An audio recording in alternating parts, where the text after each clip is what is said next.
La semaine dernière, Rob Liefeld a lancé un nouveau numéro 1 de Youngblood, un Youngblood 2025 numéro 1, un premier épisode, un relaunch, un nouveau départ pour la série qui a lancé Image Comics il y a 33 ans et qui s'est vendu à quasiment 1 million d'exemplaires à l'époque, un phénomène, une série qui a été maintes fois rééditée, notamment dans ce hardcover en version originale qui reprenait les 5 premiers numéros de la série, une série Youngblood, la série originale je veux dire, qui est rééditée à partir du mois d'avril chez Image Comics dans une version remasterisée, une nouvelle fois remasterisée, avec un nouveau numéro 1, ça s'appelle Youngblood Deluxe, un petit peu sur le modèle des Walking Dead Deluxe, c'est-à-dire des belles couleurs et évidemment un travail éditorial autour de la série.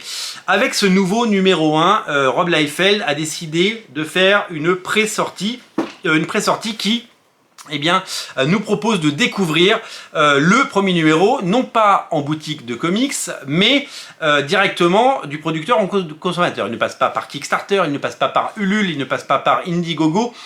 Il a décidé de passer par sa plateforme Whatnot. Whatnot, vous le savez, c'est une chaîne, un service de streaming vidéo dans lequel vous pouvez faire un peu du téléachat. Hein, ça marche très très bien partout dans le monde et aux États-Unis, ça s'est vraiment démocratisé. Et donc, c'est véritablement, aujourd'hui, la façon dans laquelle il fait la promotion de ses comics.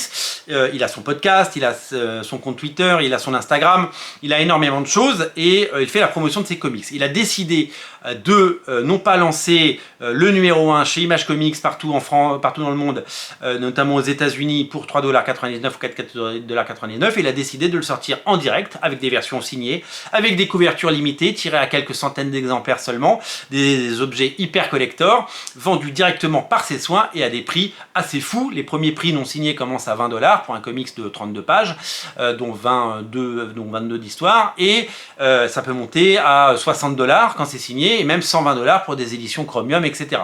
Donc il a décidé de se faire son propre business. Il annonce que ça sortira un jour chez Image Comics, mais pour le moment, il a décidé de le faire. Pourquoi il fait ça? Parce que il est un petit peu en colère, vous le savez peut-être, contre le marché et contre les boutiques de comics qui ne soutiennent pas ses créations. Sa série Deadpool Team Up qui arrive chez Panini Comics, n'a pas été édité en assez grand nombre. Son omnibus et X-Force qui est ressorti chez Marvel l'année dernière est déjà épuisé et toujours pas réédité. Donc à chaque fois les éditeurs n'en sortent pas assez et les boutiques n'en commandent pas assez. Et donc c'est en rupture. Il a fait des couvertures variantes pour câble, il a fait des couvertures variantes pour diverses séries, notamment Batman The Last Halloween. Et à chaque fois, le titre est tombé en rupture partout. Et donc, il y a une vraie demande sur le travail de Rob Liefeld, mais ni le marché, ni les éditeurs, ni les comic shops ne soutiennent son œuvre. Et il a dit, donc si je sortais aujourd'hui ce bouquin directement à travers le réseau, ce serait des petites commandes, ce serait quelques milliers d'exemplaires sur lesquels il toucherait des clopinettes, et donc il a décidé de le faire en direct. Voilà, il l'a fait en direct. Aujourd'hui, il annonce le succès puisqu'il a décidé qu'il ne parlerait pas de quantité vendue, mais de chiffre d'affaires. Il avait annoncé déjà que sur sa chaîne Whatnot, depuis sa création, il avait encaissé 1 million d'euros. Alors c'est pas 1 million d'euros dans sa poche parce qu'il faut quand même payer le coloriste, le lettreur, il faut payer beaucoup de gens, il faut vraiment payer beaucoup de gens dans cette équation. Il faut également, bien sûr, payer l'impression. Il faut vraiment payer beaucoup de gens. Donc du coup, c'est du chiffre d'affaires, c'est comme une société. Et à la fin, il doit lui rester de l'argent. Sur 1 million $, j'imagine qu'il lui reste un petit peu de sous.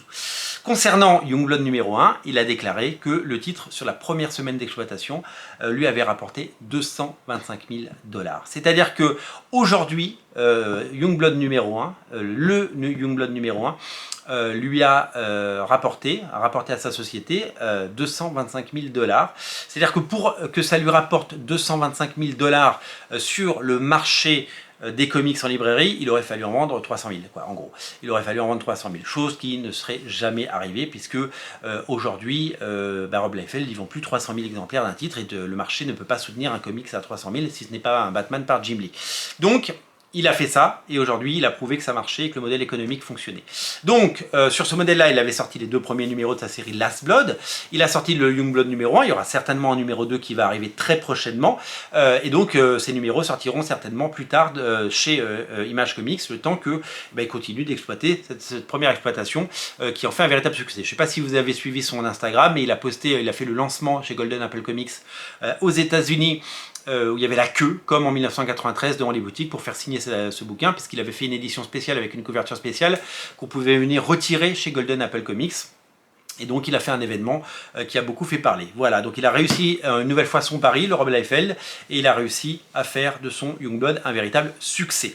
Me concernant, j'ai passé une commande de Last Blood numéro 1, Last Blood numéro 2 et Youngblood numéro 1. Les 3 comics, ça m'a coûté une petite fortune, les 3 sont signés, et je les ai fait envoyer aux États-Unis, puisque j'ai la chance d'aller aux États-Unis le mois prochain pour mon travail.